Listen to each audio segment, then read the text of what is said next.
Original.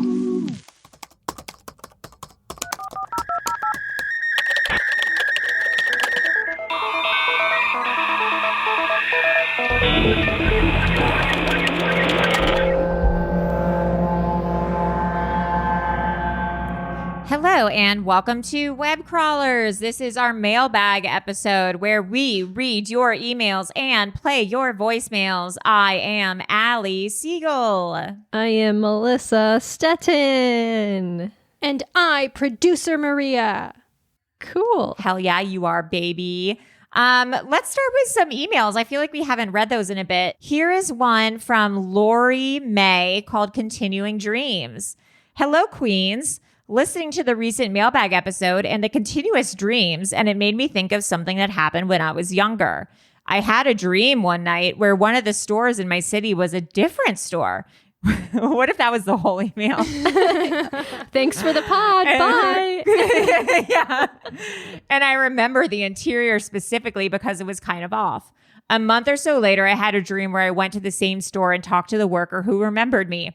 A couple months after that, I had another dream where I went to the store, but it was closed down when I got there, and I never dreamt of the store again.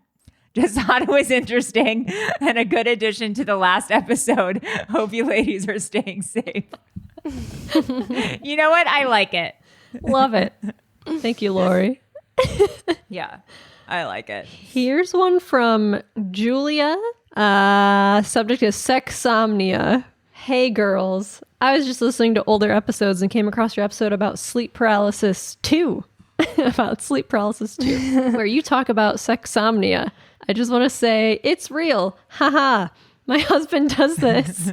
He's not diagnosed with it, but he definitely reports waking up to find himself having sex with me. It's a pretty weird condition, and it took a while for us to figure out, as he would sometimes initiate sex in the dead of the night. Not one to turn down the hottest guy on the planet. I'd be frustrated to find him suddenly stopping and be like, hey, what the fuck? Oh, so she was awake. He was sleeping but having sex, but she didn't know that he was sleeping. No, I mean, I think sometimes she's asleep. What sexsomnia is that you start engaging in sex or masturbation while you're asleep. So your partner could essentially be asleep. And that's why there's a weird thing about, like, there's not consent if your partner's asleep while you're doing it. So, I mean, she's saying that she's consenting to it. I guess she's giving pre-consent because it's her husband, which isn't necessarily consent, but she is saying that she is into it and she likes it.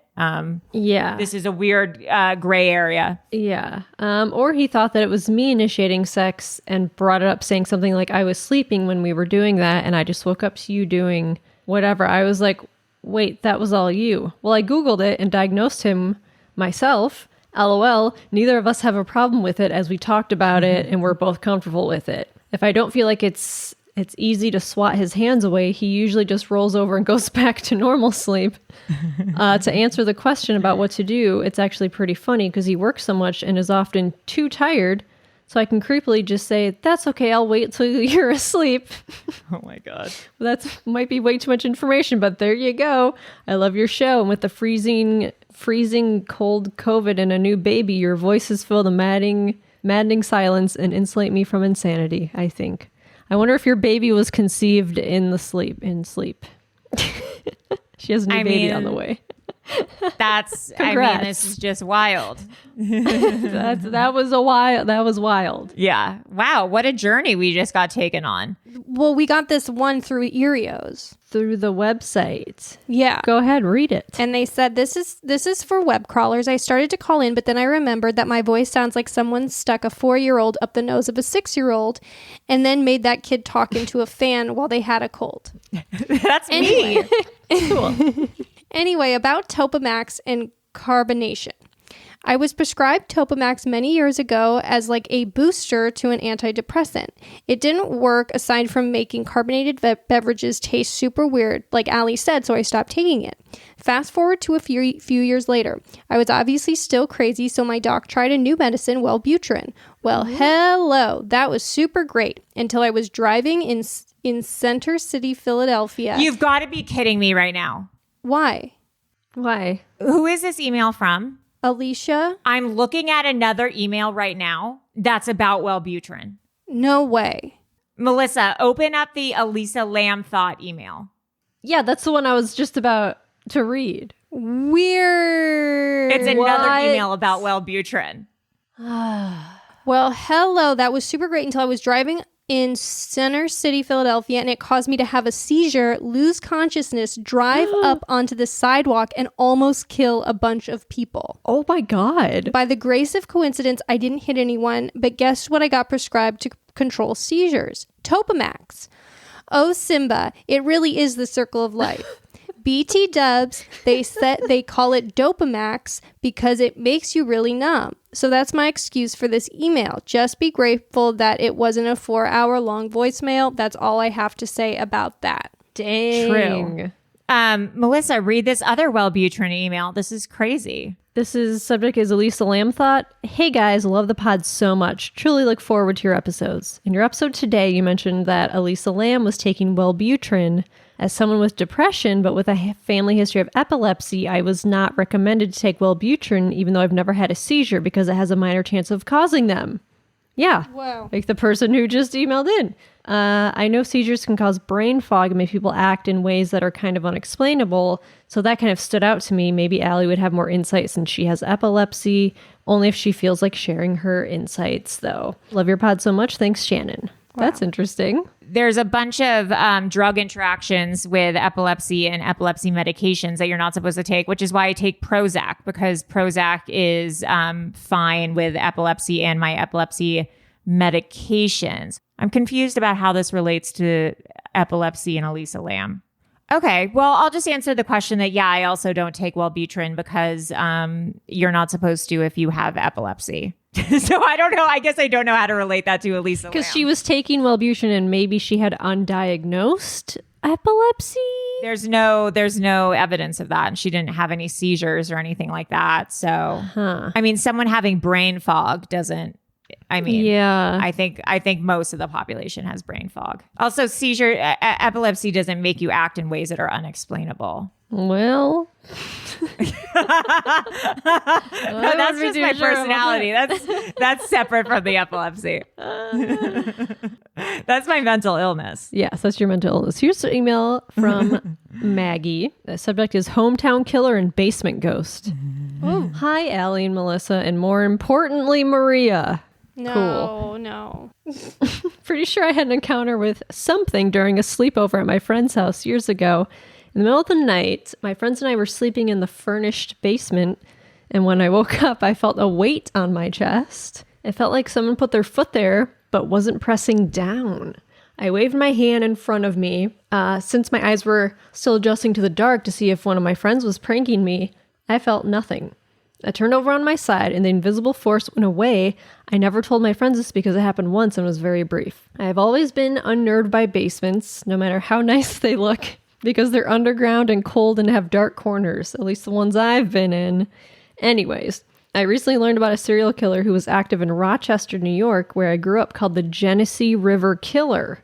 I never had an encounter with him because I wasn't born yet, but I thought it'd be an interesting case for you guys. Absolutely love the podcast and keep being the bimbos I'm proud of, Maggie. Wow. Oh, the Genesee River Killer. Never heard of it. I don't know if I've heard of that one before. I like basements. Yeah, basements are cool. Sorry, I love a basement. All right, let's get to some voicemails.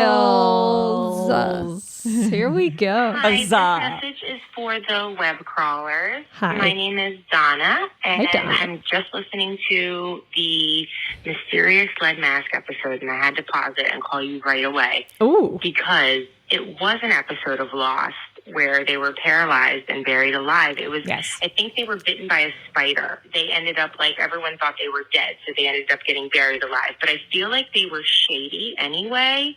So it's That's like, right. It's okay that they buried them alive, whatever. So I just had to call and tell you that, and I love you guys, and boy, oi, oi, oi, oi, oi. Thank you. Yeah, that's right. They were like shady. They were trying to like Yeah. do a scheme, steal something. So Yeah. And I was wrong. We get it. We all know I was wrong. I just burped into the mic. Hi, Sorry. this is for the web crawlers. This is Donna again. Hi, Donna. So I just hit play on the pod, and yeah, you definitely did realize that it was an episode of Lost. So disregard everything I said. Fuck me. Story of my life. I still love you guys, though. And boy, la la la. Thanks, Donna. Oh my Great God, call. love those back Solid to back voicemails. Okay, next one. This message is for the web crawlers. Mom, it was never a phase. It's a bimbo lifestyle, baby. Honk, honk. I got your picture. I'm coming with you. Please, movie, count me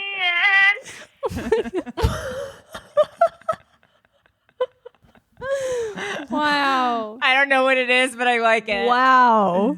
It wasn't a phase. It's a bimbo lifestyle, baby. That was nice. That was really nice. That was nice. That was Congrats really nice. to that caller. That was nice. Web crawlers. Honk, honk. Auga. Boy, oi, oi. Wait. Boy, oi, oi, oi. La, la, la. Boy, yoing. Boy, oi, oi. That's it. Wow. Okay. Same caller, maybe. Same caller, perhaps. No, different number. Different callers. There's just something in the air that day. Is everyone just gonna leave? weird singing voice. I hope so. Hi, this message is for the web crawlers. Can you hear this? My name is Kiara, and I wanted to tell you about something that happened in my hometown of Bailey, Colorado. A couple years ago, we had this girl. She was a high school student. Her name was Maggie Long, and she was supposed to come to the high school for a musical performance, and she never came. And so people showed up at her house, and it turned out it had been burned down. Oh God. And she was actually burned alive in the house. Jesus. People were broken in and tried to rob the house. And I believe they tied her up and burned her alive. And they're actually, I think it was Missouri, and they spotted the suspect. And they still have not solved this case. Oh God. But I just wanted to tell you about something that happened in Bailey, Colorado, because I haven't really heard any stories about Colorado. But anyway, I really love your show. I've been listening since probably the start of quarantine in March. My favorite podcast. I listen to it all the time. Thank you. Whoa, that's crazy. Interesting. Colorado. Possible. Colorado's wild. Yeah. That's right. Is that the first place weed was legalized? Yes, it was.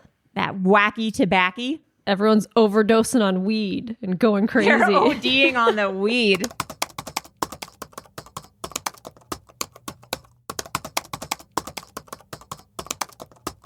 Okay, other call. Hi, this message is for the web crawlers. I just wanted to give my 2 cents on the Portos conversation. Oh. Also friendship. Yes. Garden salsa Thank you. is the best flavor, 100%. Okay. And Portos, slap your mama good. You gotta get the tres leches. Thank you. Slap You your gotta mama get good. the guava cheese. Mhm. Best thing on the menu. Also, potato balls. I've Yes. never wanted balls in my mouth so badly. Yes. queen. Increíble. Also, if you can't make it to Portos or you don't want to wait in line, every single Vallarta supermarket has the best supermarket bakery in town. Their tres leches Ooh. also makes you want to slap your mama. Anyway, Wow. I love the show. You guys are bonkers, and I love your fans. Everyone is completely unhinged, and I love everything about you guys and your fans. Hey, bye. We do too. Unhinged. Can we pause bimbos. on the voicemails real quick so I can read 2 reviews just because I have them up? Oh yeah. There's one from Ty. It's 5 stars and it just says, "I love the big ones." Oh. Revenge. Burn. Revenge. Damn. Then there's another one, 5 stars. I'm obsessed. This has to be my favorite podcast I've ever come across. You ladies are so funny and are great storytellers. I talk about this podcast to anyone who will listen because everyone needs this podcast in their lives, or else they're just not living their life to the fullest. True. Two new reviews. Thank you. Next voicemail. This message is for the web crawlers. This is a Canadian calling from South Georgia. Oh. A little bit of a fish out of water, but I'm calling because I'm concerned about all of this sun chips talk, because sun chips are like the chip that you get on an airplane and it's like, yes, not bad at all. But there's no way in hell I'm going in the grocery store and saying, oh yeah, I'd like some sun chips. Just no, absolutely not. So hot take on the sun chips. Also, Allie, my middle name is Jordan, too. How crazy is that? And I love how when you say different, you say it with a J. It's just never have I heard that before. But anyway, recurring dreams. I've had this recurring dream for about probably 20 years now, where I have to desperately use the bathroom. And all the bathrooms are filthy. The floors are all soaking wet, and somehow I don't have any shoes on my feet. So filthy bathroom floors. There's never an acceptable stall open. So it's just this constant maze of just filthy bathrooms. And I don't know what that means.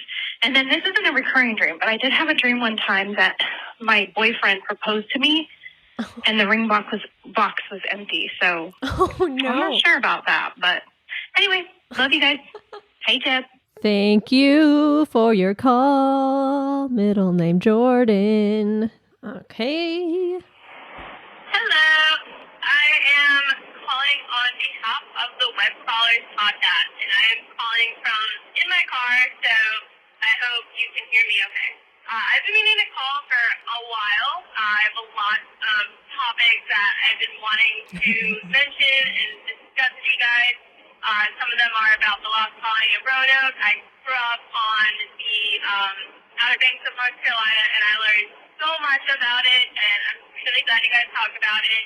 Some other things I've noticed you talked about some children saying certain spiritual things when they're young, about things they wouldn't know about. This was a podcast from a long time ago, but my brother, when he was really young, like 2 or 3 years old, really, really smart person, probably the smartest person I know now, but mentioned something to my mom about her great aunt that he would have never known about, and just some really, really weird shit. None of it happened with me or my sister, just him. He was the special one. Another thing would be Daniel Beckwith. My grandpa actually lived 2 houses down from him. And last time I went over to his house, it was still all boarded up, and the tunnels there's a guy. giant chain link fence surrounding the property, a bunch of tape is up. There is some conspiracy theories that he actually is really close to NIH, the National Institute of Health, and there's a theory that he was digging the tunnels to go under NIH to do some weird shit under there as well, but I don't think the tunnels reached under my grandpa's property, just got pretty far. The one that I'm really calling about is the NDE. So one thing that I did want to mention with the NDE, since I've had a lot of friends that did DMT. With the DMT, I've had friends tell me about some weird experiences that they've had happen, like seeing friends from the past or people that have died and seeing them in like this kind of heavenly like place and in the clouds. And that's kind of my idea of what happens when you NDE is you basically have the DMT is a naturally occurring substance, and I think it's everything that's alive. So the DMT that people take is sometimes it's taken from those plants or taken from something that's alive. Other times it's just like chemically made. They call a bunch of stuff in someone's basement. But it's basically. It cuts off. Should be a second. Yeah, there should be a second. It's talking about DMT. I don't have another one from that number. Wow, we'll never know, huh? We'll never know. Maybe she Sometimes did you get DMT cut off sh- and then, yeah. Next caller. Hi, this message is for the web crawlers. First time caller, long time listener. First time, Actually, when Spotify was doing the review for the year, I had listened to your podcast for 16 hours in one day. Oh my So I God. just wanted Oh my to comment God. on the Stoinks Stoinks? episode. I have a master's in finance, yet I do work in real estate, so my finance knowledge could be a little rusty, but in essence, what's going to happen is the stock is going to fall, and unfortunately, the retail investor is going to hurt the most. While the hedge funds do know this, they are going to short the stock again and come out as winners. Unfortunately, it's just a game of staying solvent. Retail investors probably don't have the long-term horizon to be able to do that in the funds. That's just like my 2 cents. Unfortunately, there's going to be a massive sell-off. The stock's going to tank, and we're kind of in the same predicament. Hope this kind of clarifies. Love you guys. I think you're hilarious. I consider you guys my best friends. So thank you. Okay, bye. Bye.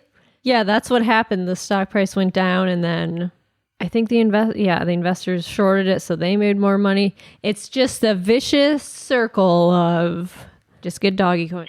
Hello, what's up, web crawlers? Hi. I want to say that so we know where it's going. This is Joran calling again. Sorry. Hi. It's like the 3rd time in a week, and I apologize. But I was just listening to your parapsychology episode, and that reminded me of somebody I had not thought about in a little while, but he was a friend of mine for quite a bit. And it's a guy who he calls himself a mentalist, and Uri Geller. he by day works for corporate. He goes to corporate events and he helps companies select the ideal candidate for jobs and stuff. You know, he's real good at just reading people and that sort of thing. So okay, that's fine. But he also by night he is sort of an entertainer and does, I guess, sort of mind reading. Oh, And I'm pretty wow. skeptical about that stuff, but we were pretty good friends. I would hang out at his house fairly regularly, and when I discovered that this was something that he did, it was, you know, just sort of a party kind of situation, very adult, sophisticated party. A handful of people were there, and somebody brought it up that that's what he did. And so I saw him do this several times, where one time it was to me, and other times I watched him do it to other people, where he would say, sorry about the rambling, but I feel like we need this big setup. He would say, okay, go take any book from my bookshelf over here. And it was a full bookshelf. And you grab it, and he'd say, okay, now you open it to any page you want. And I did. And then I forget exactly, it's been several years, but he would say something like, okay, go to the 3rd paragraph and find the 4th word in that paragraph. And I want you to just think of that word and imagine it like you're projecting it from your brain onto a giant billboard for me to read. And he would then, you know, take him a little bit of time, and he'd like maybe see a letter, and then he would come up with the word. And I remember one of them was like cliff, talking about a mountain cliff. And after a couple seconds, all right, is it cliff? And it was cliff. And again, I'm skeptical, but I chose the book. I chose the page. So it's almost completely random. And I had to ask him how he did it. He never had really an answer, just sort of intuition. Anyway, he's a real smart guy, and he's out there doing some... I think there might be a part 2. Hey, web crawlers. Damn it. I'm one of those It's so people that shameful join. when they All call I back. can say is he's a professional guy, not a huckster or anything like that. And he is out there. He's a legit person. His name is Michael Stromuli. Weird last name, but his real name. Anyway, Get him on. just want to say that despite being a skeptic, I was I totally believe that this guy can do at least some kind of mind reading. So, okay, bye now. Bye. There is a magic trick that I know how to do where someone opens a book to a certain page and you know which letter is on there. And it's because like when you flip the page, you could see the opposite page number that they're on. But you have to have a certain book that you give the person so you know. Mm-hmm. So just picking out a random book from a bookshelf and doing that, I have no idea how they do that. We should That's have crazy. him on. Maybe we could learn a thing or two. Joran, Yes. if you wanna ask your friend or connect us, we'd love to do a mentalist episode. Oh yeah, Uri Geller. Well, another beautiful choir. So of another voicemails. successful episode. Oh, is that all of them? Who knows how long that episode was because we just had so many side conversations. It's been 3 hours, Allie. It's been 3 hours. I looked up. Anyways, thank you for your messages, voicemails, and reviews. We love you guys so much. Seriously, you guys are the best listeners ever, and we really, really appreciate you. You get us, we get you, and we couldn't do it without you. I am Allie, engaging, extremely online Siegel. I am Melissa Garden Salsa Sunchips Stetton. Sure. And I'm producer Maria. Get that mentalist. Let's get him on Blasucci. Let's get him on. Okay. Get him on. Adios. Bye.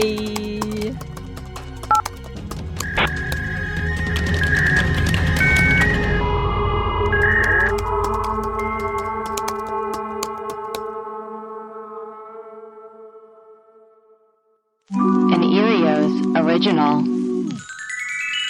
Powered by Acast.